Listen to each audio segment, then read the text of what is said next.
Ассаламу алейкум достор, қандай тұрасыздар? Барыңыздарға жалынды салам. Бүгін демалыш күн. Демалыш күнге қарабастан бір инем чалып қалды. Алмаз бакеге бір келіп бір чаққан видео тартып беріңіз деп. Жаңы бизнес аштым еле, ошоны рекламалап қойсаңыздар мекендештер келсін деп. Азыр ошо жаққа барып, мен жеткенше кешкі саат 8 болып кетеді да.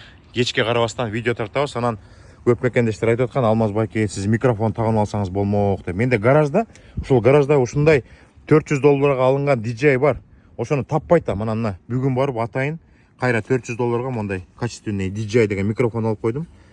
2 киши колдонсо болот. Анан ушуну колдонуп, азыр биринчи жолу колдонуп көрөм. Барып анан ошо инимме барып бизнесин тартабыз. Өткөндө көрүп калдым. Дастан иним барып биринчи жолу рекламалап калыптыр. Анан Ерлан Андашев инибиз барып жана алган машинасына жашыл светтеги пленканы чаптатып, анан абдан сүйүнүп кеткен. Мен да барып, анан көп мекендештер айтып калат, Алмаз 2000 алат экен, 3000 алат экен деп. Мен видео тарта баштагандан баштап бирөөдөн 1 тиын сураган эмесмин. 1 тиын сураган эмесмин. Азыр барганда инимен да айтам, мен сенден акча сурадымбы же деп айтып коем, ал дагы баягы доказательство болуп берсин, а то кээ бирлер оозду көп туруп айта берет, тигиндей мындай деп. Мен мекендештерди өзүм мияка чакырып атып, Америкага келе деп 1 тиын кайсы бетим менен алам. Ошон үчүн алга, анда кеттик достор. Видеону тарсылдата тартып, инибизди рекламалап коелу. Негизи үйдөн чыккандан кийин 35 минутталык жол экен достор. Азыр GPS боюнча 1 гана минут калды. 1 минута. Азыр түз бар туруп, солго бурулабыз да оңго кирип кетебиз. Кудай буйрса. Мына ушул жерге келдик да, ушул жерден азыр солго бурулдук да, азыр оңго бурулсак. Бул жерден оңго бурулсак. Тигил жерде кара машина турат, ошол жер окшойт деп ойлоп калдым да. Бирок биз 18 минут эрте келип алдык. Азыр могул жерде кара машина турат, ушул жерге деп ойлоп атам.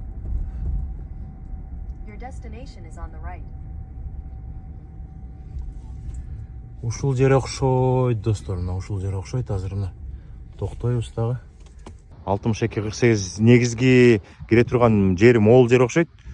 Бирок Ерлан Андашев инибизди машинасын чыгарып атканда мен могул жерден чыгып мондайын айдап кетти го деп ойлоп атам да. Воротадан. Бирок сиздер келип калсаңыздар, эң негизги кире бериш жер 62-48 деп могул жерде турат. Көрдүңүздөрбү? 62-48. Анан бизнестин аты DZ Custom Wrapping деп. Оклейка автомобиля, тонировка автомобиля, детейлинг, полиграфия, так толтур бирдемелер жазып турат. Азыр инибиз келсин. Сөйлөшөбүз, бирок атын да билбейм да. Мен азыр сиздерге кызык нерсе көрсөтөйүнбү? Ал инимдин атын карабайсыздарбы? Эмне деп жазып койгом? Кыргыз жигит баннер машинаны кооздойт деп жазып коюп турмун да. Азыр таанышабыз. Атын да билбейм достор. Мына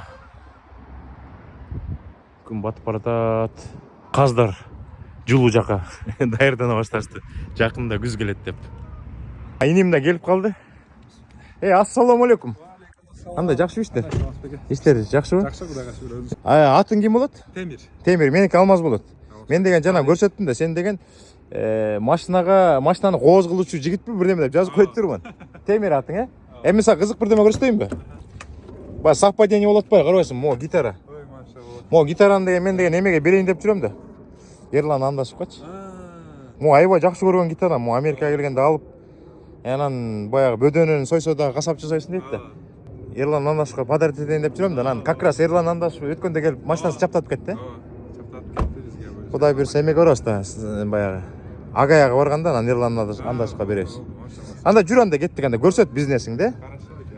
Бисмилла деп туруп кирели. Микрофонду тактык. Кудай буйрса, мына Темир тактыңбы, Ооба, тактым байке. Мияка тактым, мен билбейм, эми кандай болот атат, биринчи жолу колдонуп. Мен дагы мияка тагып койдум. Анан баягы азыр бизнести тарта баштаардын астында Алла Тааланын буйругу менен баары болот, бардык десечи, бирок себепчи бирөө себепчи болот да. Мына Жездең бүгүн чалып, ошо Жездең себепчи болуп калды экөөбүздүн кезиккенибизгечи. Ошо Жездебизге чоң рахмат айталы. Алла разы болсун. Анда кеттик, анда көрсөтүп ашта. Могу кире бериш жери экен, Бияк зона ожидания. Пока баягы полностью даяр боло элекпиз, акырындан бардык нерсесин кылып атабыз. Анан бияк азыр зона ожидания болот. Клиенттерибиз, кастомерлерибиз ушул жерде машиналар жазалгы жакты же заказ күткөнчө ошол жакта отурушат. Аха, жакшы. Биякта да 2 стол бар экен. Биякка болсо дальше киргенибизде бияк пока дизайнерский комнатабыз, ресепшеныбызда. Жок, көрсөтө бербейлиби ичке кирип? Ооба. Бул жакта мынакей бул полностью биякта дизайнерибиз отурат. Ушу бул жерде любой дизайн, любой сложности жасайбыз. Эң жаңы технологиялар менен эң жаңы баягындай процессор, компьютерларды алганбыз, ошо дизайнерибизге оңой болсун, батыраак жана эртерээк иштесин дегендей, анан биздин баягы клиенттерибизге бат-бат жумуштары бүтсүн деген неме максатта. Жакшы эме, биякта канча киши иштейт? Биякта азыр 5-өбүзбүз. 5-өңөрбү? 5-өбүзбүз. Бизде чоң бизнестер бар, 5-өңөр. Издесеңер. Азыр пока 5-өбүз. Бул деген кыргызстанский айыбы же американский айыбы? Бул Кыргызстан тоосун айыбы. Могу деген атайын сөйт берген неме экен. Жакшы, бул биякчы? Бул жакта болсо экен эмебиз. Бул жакта баягы баардык мелкий жумуштарды, баягы ушактан келсебиз, жазайбыз, футболкаларды басабыз, футболкалар менен бул менен жазалат. Футболка кандай? Например, кээ бир азыр жакында ынтымак болот да, көбөгө. Ошого заказ берсе, кылып беребиз. канча убакытта? Бат эле кылабыз байке биз. 1-2 күндө эле кылып беребиз. 1-2 күндө? 1-2 күндө. Мен заказ бериш керек болот мага. Анда бүттү, анда чечилди маселе. Футболкаларды көргөзүп. Могу өзүңөрдүн немеңер турбайбы, сайныңар турбайбы? Абдан чоң. өзүбүз. Каяка элесиңер мунун баары? Бул деген дизайнерский комнатабызга элебиз, баягы эмнелерди кылабыз, баардыгын ушул жерге жазып койгонбуз да. Баягы Welcome to Dizzy Custom деп, бул Dizzy Custom деген ошо биздин немебиз, аты жөнүбүз компаниябыздын. Жакшы. Аны ушул жактан баарын жазабыз. Бул жак болсо принтинг, баягы футболкалар болобу, сайн болобу, баардыгы ушул машинкадан чыгат. Бул жактан болсо настройкалар болуп, бияктан жөнөтөбүз, бул комптон бияка кетет. Эң алдыңкы, бул дагы эң акыркысы модели. Эмеси турасы канча? 2 метрби? Же 1,5 ба? Бул турасы 2,5 дагы узун. Бирок баягы размер, сайнын размери чыкканда 64 инчте чыгат да. Могу канча турат? Бул 20 миңден бир аз кымбатыраак болсо керек. 20 миңден кымбатыраак, бир аз. жакшы. Бул болсо ламинаторубуз. Бул сайындарга, башка баннерлерге чыкканда мындай ламинат болот. 5 жыл, 6 жыл, 7 жыл болсо деле баягы сайыныбыз, ламинатыбыз тура берет. Үстүндөгү баягы свет өчүп кетпесин деп пленка менен кылабыз да байке. Бул именно ушул пленка чапталат. Сыртында пленка. Силер деген баягы баннерлерди заказ менен жасап атпайсыңарбы? Ооба. Үстүнө деген пленка чаптайт турбайсыңарбы? Ооба, пленка чапталат, ошо баягы күнгө күйүп калбасын, краскасы өчүп кетпесин депчи. Баягы жеңил машинанын сыртына да пленка чаптап атпайбы? Таштар тийгенде, бирдеме болгондо повреждение болбосун деп. Ошонун ролун аткарат турбайбы? Бул ошо сыяктуу, ооба. Ошо сыяктуу. Баягы машинаныкы болсо өтө калың ушундай бронепленка кетет. Бул жак болсо биздин ошо складыбыз, пока бул жак бир аз чачыраак болчу. Эме, ошол жактан эле санап кетпейди, эмне жумуштарды кыласыңар? Бул жактан 1-чи, 2-чи, 3-чү, 4-чү, 5-чи деп. Эмне жумуштарды кыласыңар? Бул жактан принтинг, любой принтинг кылабыз. Сайн болсун, баннер болсун, бирдемке бир тушоо тойго роллаптар болсун, бизде ар кандай болгон үчүн ар кандай заказдар келе берет. Баннер, башка футболкаларды кылабыз, принт кылабыз, вышивка футболка кылабыз, визитка кылабыз, флайер кылабыз. Баардык реклама менен эмнеге байланыштуу нерсе болсо, баардыгын жазайбыз ушул жерде. Машина жакка өтөлү. Машина жакка жүрүңүз. Машина жакка өтүп, машинадан эмне кыласыңар? Тонировка, сыртың, пленка, ошонун баарын. Хорошо, байке. Бул жак болсо биздин ошо гаражыбыз. Бисмилла. Бул жак гаражыбыз, бул жакта баардык нерсени кылабыз тоже. Бронепленка, color change деп коет экен Америкада. Машинанын цветин алмаштырып чаптап беребиз. Тонировка кылабыз, керамика кылабыз, полировка кылабыз.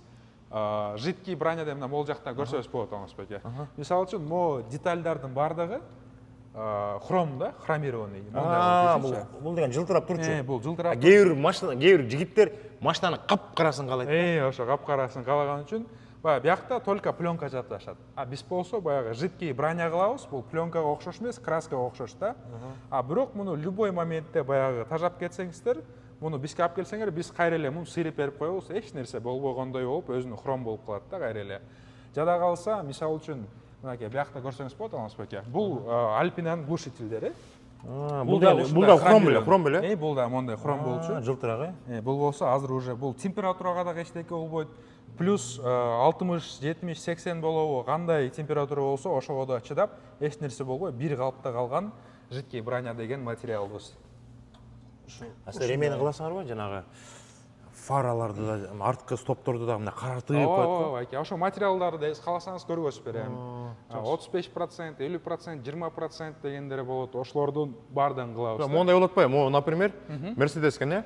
Мерседестин деген могу жери фарасы кыпкызыл болуп турат да. Ооба. Кээ бирөө болсо жалаң капкара машина минет дагы, капкара машина минет. Бүт хромдордун баарын карартат дагы. Анан могу фарасы эмесин дагы стопторду да кара кылып коет. Кыласыңарбы? Ооба, муну ошондой кылабыз. Бул азыр ошого күтүлүп атат. Бул болсо хром болчу, баардыгы муну уже кара кылып тагып койгонбуз байке. Муну баардыгы хромированный болчу да. Анын астына өтсөк, асты болсо дагы ошо астыңкы решеткасы, астыңкы губасы полностью хром болчу. Булар дагы полностью жасалган да. Мына булардан бери, астыларынан бери баардыгы жасалып чыккан. Могул жери жасалыптыр, могулардын баары кара болуптур, буяк кара, могулардын бүт баары кара болгон турбайбы? Ооба, Только могу эле калыптыр да? Ал эле калды. Бул болсо бияка уже пленка чаптайбыз. Караткан пленка чаптайбыз. Жакшы. Бул болсо биздин графтегибиз. Графтег баягы ризак бул тонировка кесет, бронепленка кесет. Любой машинанын лекалы менен, размери менен чыгарып берет да. Америкада лекалы деп коет экен. Ар бир машинага өзүнүн стандартный размери болот. Программа менен кезип, тонировкасы болобу, PPF бронепленкасы болобу. Мисалы үчүн, бул машинага тонировкасын түп-түз кылып кезет. Кол вручную кезилбейт, аппарат кесип берет, компьютер. Анан бронепленка болсо, эшигине болобу, крылосуна болобу, баардыгына лекалы менен кесип берет. Суроода муяка деген силер деген тонировка чаптасаңар, могу силер чаптадыңарбы караны? Ооба. Силер деген чаптарда деген биз мурда мындай көрүп калчубуз да. Пленканы чаптайт, чаптап бүткөндөн кийин могу ашыктарын бүт баарын ушул жактан кесет да. Ооба. А силер болсо тияктан кесип келип чаптайсыңарбы? Ооба, бул сразу чыгарып кесип берет. Кааласаңыз сразу азыр кесип бирөөнү даярдап көргөзүп берем албас байке. Анткени деген баягы бул кол менен кескенде машина кээ бирлөрү бычак жылып кетиши мүмкүн, тайып кетиши мүмкүн, стеклону царапать этип алышы мүмкүн. Жаңы машина болсо машинанын кузову чийилип калышы мүмкүн. Ошон үчүн биз сразу даярын эле алып туруп чаптаганга ушул графтекти алган болчубуз. Монун астында дагы пленка бар экен да, лобовойунда дагы. Лобовойунда. Лобовойунда дагы, ооба, лобовойунда. Полицейский кармаса эмне болот? Полицейский кармаганга мисалы үчүн биякта мындай экен, астына негизи чаптаса болбойт экен. Бирок астыңкы боковойлордун 35%, анан астыңкы лобовойуна 50% чаптап алган болсо, кээ бир учурларда полицейскийлер эчтеке дебейт экен. Бирок негизи чаптабаш керек. Закон боюнча болбойт экен. Көбүн карасам көп эле чаптап жүрөт экен да. Жакшы. Бул жакта болсо ошо тонировка бияктан кезилип чыккандан кийин бияка коебуз дагы, анан өзүбүзгө удобный размерде лишнилерин кесип алып салабыз. Жакшы. Мияка деген чапталып атканда миякты суулайсыңар да? Ооба, биякты суулап туруп, мындай чаптасак, бул полностью түп-түз болуп чапталат. Анан баягы любойго сыйрып аласыңар, кайра чаптап койсоңор. Суу болуш керек бирок. Ооба, суу болуш керек. Бул жакта болсо ошо материалдарыбыз мына как раз таки сизге айтып аткан баягы немебиз ушу материалдан чыгат. Бул фаранын материалы калың болот. Фарага чаптайбыз, ушу темный болуп чыгат да. Фараң темный болуп калат. Фараныкы темный, кара баягы оттенок берип калат да. Жакшы, жакшы. Анан бул деген баягы противо царапины, против сколов деген ушу Мына көрсөтүп коеюнчу, кандай инструменттер менен колдонот экен. Муяк деген өзүнчө эле наждачка го дейм. Ооба, бул деген ошо мондай инструменттер бар экен, карагыла мына. Жаттап алгыла. Кийин бизнес ачам десеңер ушулардын баарын издейсиңер. Эмне алыш керек? Мондайлар менен мондайга чейин кетебиз. Силер деген неме, хирург турбайсыңарбы? Ооба, баягы хирургтар айтып коет бизди. Хирургда эле иштейт экенсиңер деп калышат. Мына секрет таппадыкпы? Эме окшойт да, мындай, жумшак экен мындай. Ошо фараларга. Фараларды, Фаралардын баягы скетчиси. Ар кандай түрлөрү бар экен. Жакшы. Ошо эке. Анан химчистка да кылабыз, салонду перетяжка кылабыз. Мисалы үчүн интернет тармактарында көрүп калышыңыздар мүмкүн. Баягы Rolls-Royce'тордо звездный потолок кылып коюшат го. Биз ошолорду да кылабыз. Ошолорду кыласыңар, Аларды кылабыз. Потолокту алькантарага кылып беребиз. Сиденьяларды перешивать этебиз. Астындагы политти, каверлинди полностью мисалы үчүн машина затопленник болуп калса, аны алмаштырып беребиз жаңысына. Баягы баардык болгон нерсени кылабыз да. Могу машинаны эмнеге алып келди эле? Бул машинаны деген химчисткага алып келген, бул пока даяр боло элек, химчистка азыр болуп атат пока. Химчисткасы болуп атат. А так эчтеке тонировка, эчтеке. Жок, бул тонировкасы дагы бар. Анан астындагы фарасы эски болчу байке. Фараны полировка кылганбыз. Бул полировкадан чыккандан кийин фарабыз. Бул болсо фарасы өтө сары болуп калат, эски машиналардыкы. Ошондой болуп калган да. Эскирип, ана мутный болуп калган да. Мутный болуп эчтеке.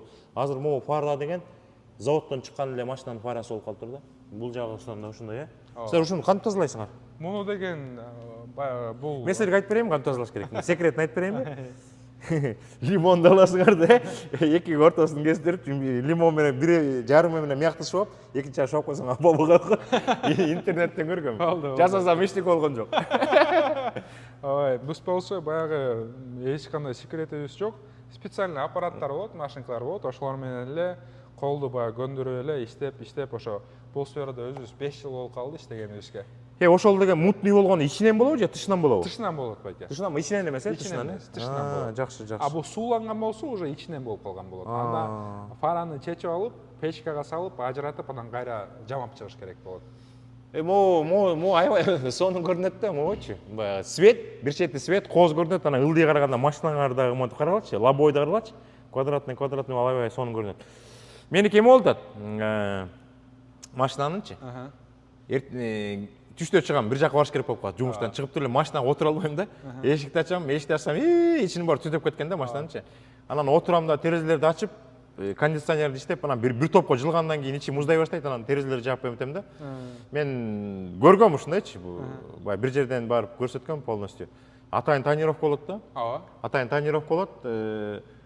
Ичине ысыкты өткөрбөйт. Ооба. Бизде ошондой тонировкалар бар, Мисалы үчүн бизде если баягы адамдар келген болсо, клиенттерибиз келген болсо 3 вариант предлагать этебиз. Биринчиси бул классический, экинчиси карбоновый, үчүнчүсү керамический. Ошо сиз айтып аткан бул керамический тонировка деп коет. 85% ультрафиолеттен сактайт, 90% сыртта ысыкты, 90% ичине алып кирбей түртөт. Анан керамический температураны ичиндеги баягы кондиционер иштегенден кийин температураны сактайт да. Эң главный ошо байке ультрафиолеттен сактайт 85%ке. Бул болсо капталларына жана артына. Анан биякта Чикагода болсо антиблик дегенди көп кылышпайт экен, а биз болсо ошо антибликтин пленкасын башка штаттан алып келгенбиз. Антиблик бул кечинде кетип баратканда лобойго чаптайбыз. Кечинде кетип баратканда мисалы үчүн фаралары баягы катуу жандырган, дальний жандырып алган машиналар болот го. Ошо антибликти лобойго чаптап койсоңор, ал прозрачный, бирок ошондой светтерди, фараларды притуплять этип коет. Көзүң чагылыштырбай турбайбы? Көзүңө чагылыштырбайт. Антиблик. Ошо чагылыштырбайт вообще. Анан азыр технология эмне болуп кетти? Технология. Биздин ата-бабаларыбыз кайдагы пленка эле жашаганда. Анан бир вопрос. Эрлан өткөндө жана машинасын бир мокрый асфальтты силер эметип салдыңар да? Ооба. Жашыл светпи? Тифани деген. Тифани деген свет кылса, өзү минтти да, "Вау!" деди да. Эрлан жакшы айтат да. "Вау!" деди да, айтты да. Мен каалагандан жакшыраак болуп калыптыр деп айтты да. Мояктан сүйүнүп туруп, моякты ачып туруп, бу жактан чыгып кетти. Ошол светтин алмаштырып бердиңер. Эми документи эмне болот? Документи деген бул жакта, мисалы үчүн Кыргызстан болсо, Кыргызстанда 3000 сомго барып, особые приметы деген жерге документтен коштуруп койсо болот да. А бул жакта болсо эч кандай документтин издаштын кереги жок. Бул жакта любой машинаны алып келсеңиздер, светин алмаштыра аласызбы, машинанын сыртына өзүңүздүн сүрөтүңүздү полный чаптап аласызбы, эчтеке болбойт, эч ким эч нерсе дебейт Американ закону боюнча. Эмне уктуңарбы? Ким машинасын кооз кылып өзүнүн сүрөтүн сыртына тартып алсаңыз Америкага киришиңер керек. Мен ойлодум да. Сразу эле Эрлан "Вау!" деп чыгып баратканда ойлоттум да, Эрлан эмне "Вау" деп атасың, эми ДМБга бар дагы алмаштыр документиңди. Мокрый асфальтта эмеден тияка жашыл светке алмаштыр десем, көрсөм мында эчтеке кереги жок турбайбы? Ооба, бул жака эчтеке кереги жок. Жыргал экен да мяганда. Жакшы экен. Америка свобода деген чын эле экен да, свобода. Ооба. Жакшы. Моякта эмнелериңер бар? Бул жакта болсо байке, бул инструменттерибиз, мисалы бул немебиз, пылесосубуз. Сразу 3 функция аткарат.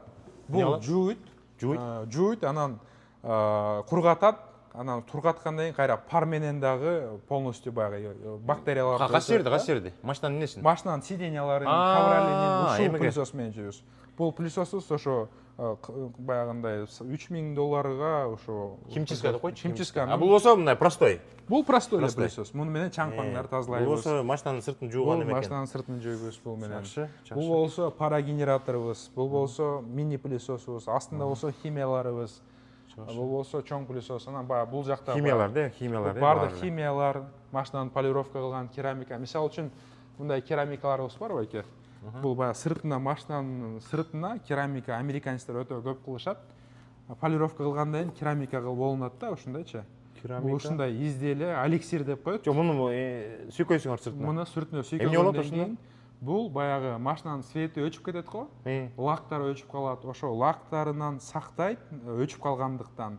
Антицарапинный, анан гидрофобный эффект деп коет. Ошо гидрофобный эффект болсо, суунун машинанын үстүнө түшкөндө сразу агызып коет да жерге. Машинанын үстүндө калып калбайт. Анан баягы водный камин деген нерсе болбойт машинадачы. Водный камин деген нерсе болбойт. Ошо керамика. Бул гарантия 9 жыл гарантия керамика болсо. Бул жакта болсо кичинекей мини барбыз баягы биздин өзүбүз чай пай ичип калган. Бул болсо холодильнигибиз дегендей. Холодильник истер деген, мияка клиенттер келип калса, суусап кетсе, мына көрдүңөрбү, ушундай болуш керек. Элдер суу сатпай, суунун түрлөрүн коюп коюшат экен, жакшы. Бул деген газированный суу. Мен аны ачып ийим, жашпай эле коем. Жок, ал жагы неме эле, эчтеке жок болчу. Ал морозилка байке. Жакшы. Ошо бул жагы болсо. Мына эме, компрессор.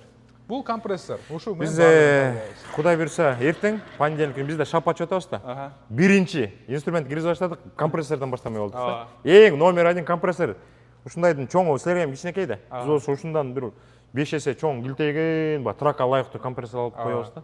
Компрессор. Могу компрессор канча турат? Кыргызстан менен салыштырып коелу. Канча унутуп калдым, точносын, бирок бир $700 ушундай болсо керек байке. Биз болсо 5000дикти алгантабыз. Ал чоң да. Жакшы, ишенбит бар, зыңгырайт. Мына клиенттер бар экен, 3 машина турат. Анан биз мекендештерди чакырып атабыз. Келип мекендештер ушундай нерселерди ачып атат. Чынбы? Күнүгө бир бизнес. Сүйүнөсүң да? Сүйүнөсүң, анан экөөбүз мен канча акчага сүйлөштүк? Алмаз байке ошо көптөр сизди акча алат деп айтып калат экен. Ошентип айтып беришет. Жаман болосуң, ичиңен жаман болосуң да. Ушинтип мекендештери келип туруп, сүйүнүп, бизнеси өнүгүп кетсин, мекендештер келсин, башкалар келсин деп бекер тартып бергенде биз өзүбүздүн жүрөгүбүз жыргап калат да. Алла ыраазылык үчүн деп Алмаз байке айтты, ошо биз дагы ыраазыбыз Алмаз байке силерге келип тартып берип атканыңарга. Жакшы, азаматсыңар. Аябай эме экен, канча машина атат ошондо бир убакта жасай аласың? Бир убакта бул жака 6 машина атат, 6 машина жасай беребиз. А если баягындай кичине расстоянияларын жакын кылсак 8 машина батат, 8 машина жасай беребиз. Жакшы. Абдан сонун. Ошо Дизи кастом экен да, Ооба. Дизи болсо бул биздин кичинекей бөөбүз бар, ошо бөөбүздүн аты Диаз. Ошонун атына арнап койгонбуз бул Дизи кастомс деп. Мияка өзүң качан келдиң эле? Келгениме 1 жыл 2 ай болду Алмаз байке. 1 жыл 2 ай болду. 1 жыл 2 айдан кийин ушундай бизнес ачтың. Ачканыңа канча болду бизнес? Ачканыма 1 ай болду. Болдуңбу 1 ай? Болуп калды 1 ай. 1 айдан 1 ай 1 жума болуп калды окшойт. Азаматсыңар мына. Дизи кастом Врапинг дейт. Мен азыр дагы эмени көрсөтүп коем, баннерди көрсөтүп коем. Анан мекендештер келем деп калса, кайсы телефонго эметиш керек, чалыш керек? Номерди жазып коебузбу же айтып коеюн? Азыр бир жолу айтып кой, анан жазып да коебуз. 773 552 16 60 деген номерге чалсаңыз мен өзүм сүйлөшүп. Могу район кайсы болуп калат? Бул Мортон Гроу району, Октон стрит көчөсүнөн 62-48 здание. Жакшы. Бул деген силер ортого туруп алып турсуңар да, Шамбург менен келдим тияктан. 35 мүнөттүк жол экен үйдөн баштап мияка чейин. Силер болсо эмеге даунтаунга жакыныраак болуп калат, Норсайдка жакыныраак экенсиңер. Ооба байке. Жакшы. Ошо кичине центрга жакыныраак бололу деп локацияны издегенибиз 4 айда ошо ачылдык байке. 4 ай ичин дазап, арка берки кылып. Кээ бирде пленка чаптаганда ысык суу керек болуп калат, муздак суу керек болуп калат, ысык суу, муздак суу ушул жерден чыгат байке. Ысык суу, муздак суу, Ооба. Ошо улитка деп коет экен. Муну болсо силер мына. Силер тартып кете берет экенсиңер. Канча метр кетет могу? Бул ичинде 100 фит. 100 фитпи? 100 фит. 100 бут да мындайча айтканда. 100 бут? Мына достор. Машина өзү свет жашыл болот, ушулардын баардыгы кара болот байке. Силер могу машина деген эми чыгаарда жашыл свет болуп калабы? Ооба, жашыл свет болот. Жашыл матовый хаки болот байке. Ирландын светичи, аябай сонун мощный свет экен да, бирок аялдарга ылайыктуу болуп калган Эрлан байке өзү артисттер ушундай жакшы көрөт светти. Эрлан байке ошо келинчегим айдайт деген. Мен ошо чотто не то дедим да. Эрлан мындай машина айдап эле же артист болгондугу үчүн айдап атабы деп. Мен жакында Эрлан ини менен сүйлөштүм. Эрлан иним угуп атса, ассаламу алейкум. Абдан сонун жигит да. Анан Эрлан инибиз болуп эмеде кезикмей болдук. Жакында Синсинатиде, Агаяда эме болот да, ынтымак кубок болот, ошондо келет. Ана жана көрсөткөн гитараны подарок этип, бир жакшы бир ырдатып, ушул гитара менен кыргыз элине бир жагымдуу бир сонун бир ырларды чыгарды. Белек кылып берип коебуз. жана да окуп берсем керек. Мына баннер ушундай.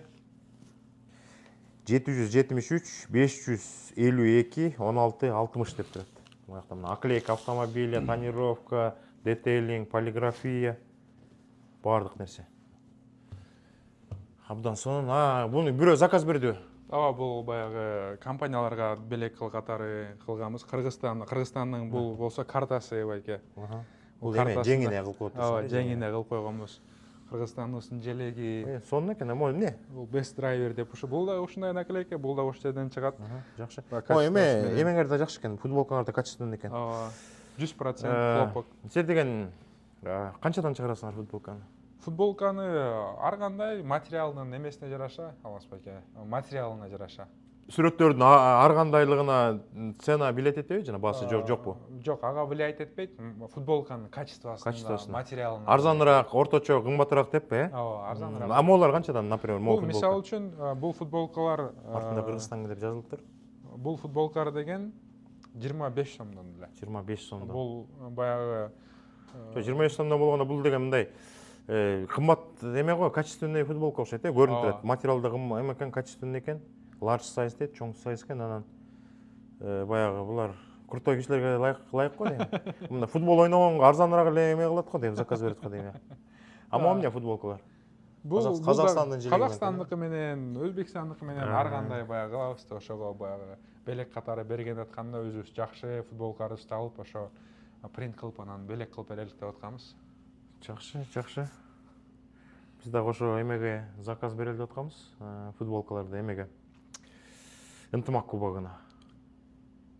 Көрөлү анда. Ооба. Жакшы. Мына бардык нерсени көрсөткөнгө аракет кылдык, Мияктан футболкалар чыгат экен, мияктан оператор турат. Майда чүйдө да көп нерселер көп. Мияктан чыгат экен. Чоң баннер. Жана, например, траковый компания ачылып атат, ошолор да заказ берет да. Чоң неме чыгарып бере аласыңарбы, жана чоң баннер чыгарып бере аласыңар. Алмаз байке, бул Эмеден көрсөңүз. материал мондай да, азыр мен көрсөтүп коеюнчу. Материал мына могу материалдардан, чоң баннер кылып сыртына деген жанагы стойкалар менен чыгарып бересиңер да. Ооба, ала стойкалар менен чыгарып беребиз, стойкасы жок чыгарып беребиз, настенный кылып беребиз. Анан мына Алмаз байке, бул жакта көрсөңүз болот. Мына бул дагы өзүбүздөн чыгарылып, өзүбүздөн чапталган производительство өзүбүзбүз да. Өзүбүз чаптаганбыз. Бул ушу тиги аркы бурчтан башталып, бул бурчка чейинки бардыгы ушу волврап деген. Өзүңөр чыгарып пленка менен чапталат. Айны баягы дуал менен бир эле болуп түп-түз болот да. Силердики эме окшойт, могу жерден баштап, могу жерден баштап достор. Мояка чейин жана принтерден чыккан окшойт да, ошондо 1 чыгат экен, 2 чыгат экен, 3 чыгат экен, 4 чыгат экен, анан жанаша коюп чатып койсо билинбей калат экен. Ооба. Жакшы. Жайында кантип муздатасыңар? Кышында кантип ысытасыңар? Биякта кондиционерибиз бул жактан келет, кышында болсо, бул болсо ошо хиттер, хиттен ошо. Эметип берет, жылытып берет, биякта. Ооба, биякта жылытып берет. Жакшы. Ошо иштеги ачылганыбызга ошо 1 айдан бир аз ашты, эми буюрса жакшы болуп кетет деген ой максаттабыз. Баары жакшы болот. Бияка деген жакшы ой менен келдик да, жакшы ой максат менен келдик, бирдеме ачалы, пайдасын көрөлү, анан анча мынча пайданы алып Кыргызстанга жиберип, Кыргызстанды өнүктүрөлү деп, Ооба, Кыргызстанга. Ачылганыңарга 1 айлай болуптур. Эме дагы астыда жакшынакай күндөр бар. Бизнесиңер өркүндөп өсө берсин. Андан башка эмне деп айтабыз? Жакшылык эле каалайбыз. Дагы айтсак болот, бронепленка жасайбыз. Машинага каалаган сүрөт чаптап беребиз. Кандай фантазия болсо, ошо фантазия менен мисалы ары чаптап беребиз. Бул жака сүрөттөр чаптап беребиз. Бул жактарга дагы чаптай алабыз. Баягы кандай фантазия болсо адамда, любой фантазияны баягы реальность воплощаем дегендей. Фантазия. Эмне кааласаң ошонун баарын неме кылат экен да, жасайт экен. Дөңгөлөктүн дискаларын карартасыңарбы, сүрөт жасап саласыңарбы? Кызыл кылып Мыякты болсо любой цветте, агышыраак. Мен деген тикет алгам да, Бруклинденчи, тонировка бар болчу, анан тонировкага тикет берди. $80 төлөп кой деди. Анан сыйрып кой деди. Анан сыйрыбай жүрүп алдым да. Бир где-то 1-2 айдан кийин кайра кетип барсам, кайра полицейский токтотту да. Анан келип аларды полицейский мындай түшүр дейт. Түшүрүп туруп текшерип коет мыякта. Текшерип туруп анан системага кирип калып турдум да, айтты, өткөндө $80 тикет алып турсуң, чечип бериптирсиң. Мына эмесе сага сотко жиберип туруп $300 деп тикет жазып салды да. Анан Американын немеси сага өкүлүп бакырбайт, кыйкырбайт, акырын тикет менен эле эмен адамды оңдоп коет да элечи. Анан бир төлөйсүң, эки төлөйсүң, үчүнчү жолу төлөгүң келбейт, анан түп-түз жүрүп каласың да. Түп-түз жерге коесуң, түп-түз кыласың. Баарын. Бизде бул жакта Алмазбек мындай. Мисалы үчүн бул артына 100% капкара кылып алса болот, легально. Бул астыл жагына болсо 35% деген бар. Ошол легально. Иллинойс, Чикаго, Сити боюнча Чикаго. Канча процент? 35%. Бул 20%. Бул 20 элеби? Бул 20. Ой, 20 болгондо иши көрүнбөй калат экен го, 30%. Америкада мындай санайт экен да, Алмазбек. Мисалы үчүн 35 болсо ал агыраак болот экен, 20 болсо ал наоборот карараак болот экен. Мисалы үчүн мону американецтер 5% деп коет экен да. Биз 100% дейбиз го, муну 5% деп коюшат. Тескерисинен экен бул. Тескериден санайт экен да. Жакшы, жакшы. Анан баягы бул жумушка кирип атканда дагы бул жактын закондорун караганбыз, баягы свет алмаштырганда кандай болот, анан тонировканын разрешениясы кандай болот деп закон баардыгын жасасак дагы закондун баягы кичине эме кылбайлы, азыр мекендештер баарын билди, бирок ценаларга кичине көңүл буруп кетпейли. Например, могу машинанын жок, могу машинаны жашыл болуп атпайсыңар жакында. Ошол канча кетет?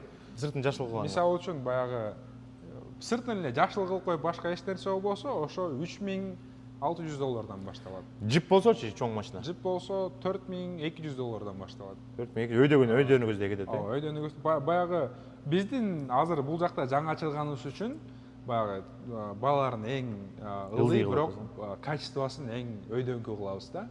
Баягы жаңы ачылганыбыз үчүн. Анан бирок бул жакта Чикагода бизге окшогон жасаган жерлер болсо бизден 30%, 35%ке кымбатыраак. Ошолордон биз арзаныраак кылып мекендештер. Достор, мындай да негиз алганда, жаңы кафе ачылат го, ачылганда мантулардын размери көп, анан саны да көп болот да.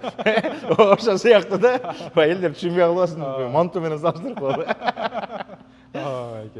Жакшы. Эмечи, ушул машинага круговой тонировкасы канча болот? Тонировканын 3 варианты бар, баягы айткандай эле классический, карбоновый, керамический. Мисалы үчүн классический кылсаңар 300 сом, 250 сомдугу бар. Мисалы үчүн артыңкы полусферасын жасайсыңарбы, астыңкы полусферасын жасайсыңарбы, 250 сомдон башталат тонировкалар. 250 общийби же жарымыбы? Общий немеси, лобовой жок. Лобовой жагы общий. Водитель жагы, айдоочу жагы, арткысы, бул лобовой, арткы лобовой, аркы капталы. Астыңкы лобовойдон тышкары 5 терезеси 250ден өйдө кетет. 250ден өйдө кетет. Жакшы, жакшы. Мияка келгенде да сүйлөшүп аласыңар да, номер чытадык. Бул видео 2 бөлүктөн туруп калат го дейм. Биринчи, экинчи бөлүктө анан номерлерин жазып коебуз, адрестерин жазып коебуз. Мекендештер келгиле, бири-бирибизди колдойлу, коштойлу дегендей, анан өсөлү, өнөлү. Буюрса. Дагы мына сүйүнүп атабыз, мекендештер көбөйүп атат. Бул жактагы бул мисалы үчүн хром болгон, хромдун да карартып, уже ордуна чаптаганбыз да, уже ордуна келген. Бүтүптүр, Ордуна койгонбуз, бүткөн. Мына достор, мына көрсөтүп коелу. Башынан чейин көрсөтөлү. Олардын баары хром болчу, уже капкара болуп калыптыр. Капкара болуп тур, могул жак болсо, ошол хром кара болгонго даярдалып жатат. Көрдүңүздөрбү? Пластмасса күзгүсүнүн баары алынып, баары мондай резинкалары чечилип, анан могу хромдордун бүт баары алынып тур. Азыр тияктан кара кылып бүт баары боелуп тур, эми тагылат экен. Ручкаларынан бери. Мына бул жагы дагы үстү хром болчу. Бул уже хром болгон жерин карартканбыз. Жакшы. Жидкий броня менен. Бул эч нерсе болбойт. СКда, муздакка дагы противостойкий. Жакшы. Желек кайда, Кыргызстандын желеги? Кыргызстандын желеги тетинде да, Алмазбек. Могул жерге абдан чоң болуп тур, Кыргызстандын желегин илиш керек. Обязательно. Кыргызстандын желеги пока могул жерде экен достор. Мына могул жерде сапсар болуп турат. Кудай буйруса, кайсы тетиги жерге же могул жерге Кудай буйруса келет да. Буйруса. Жаңы ачылганыбыздан көп нерселерге азыр ошо жетишпей буйруса, бул жака мына могул жерге канча убакыттан кийин болот? Бир 2-3 жумада болуп калат. 2 жума. Макул, 1 ай берели, мына 1 айда моякта Кыргызстандын желеги болот. Баягы биз неме кылганда бархатный желектер болот го, Алмазбек. Баягы жумшакча. Ошондой желек айтканбыз, ошо Кыргызстандан келип калышы керек. Келип калышы керек, э? Мен могу Мерседес макул, Мерседес. Могу машинаны азыр байкап атам да, алыстанчы. Мындай өзгөчө бир башкача бир көрүнө турган машина экен. Дискаларды өзүнчө экен, мындай өзгөчө диске коюп тур. Бул эмне деген машина дейсиң? Бул BMW 7 серия Alpina деген машина экен. Достор. Мына эме бышка деп коесуңарбы Кыргызстанда? Бышка. BMW деп коесуңар, силер BMW деп коесуңар да, биз болсо BMW деп айтылады да мыякта. О, Альпина деген значок. Альпина. Жақсы, мына. Альпина деген значогы менен екен достар. Ичи семерка турбайбы бул, семерка. Ооба. Семерка деген бул BMW-лардын жана Кыргызстанда BMB деп коет го, вышкалардын атасы да, чынбы? Ооба. Ошо, что-то жакшы көрүнөт экен. Жакшы ушун. Мына жазылып турат. B7 деп жазылып турат. Абдан сон анда эмне ийгилик анда Рахмат. свободный микрофон кылалы. Келиңиздер, бардык нерсе кылабыз, машина болобу, реклама болобу, машина менен связан нерсенин бардыгын кылып беребиз, реклама менен связан бардык нерсесин кылып беребиз. Келиңиздер, бардык нерсени кылабыз. Бардык нерсени кылышат экен.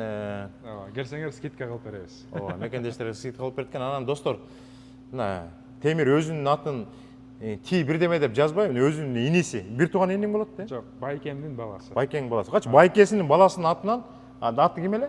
Диас. Диаздын атынан Дизи деп Костом деп туруп жазганда, кандай жүрөгү мындай ачык жүрөгү жигит экен, жүрөгү иним деп соккон жигит экен. Жакшы, абдан сон. Жакшы, мына футболкалар чыгарат экен, көрдүңөр, баарын айтып бердик.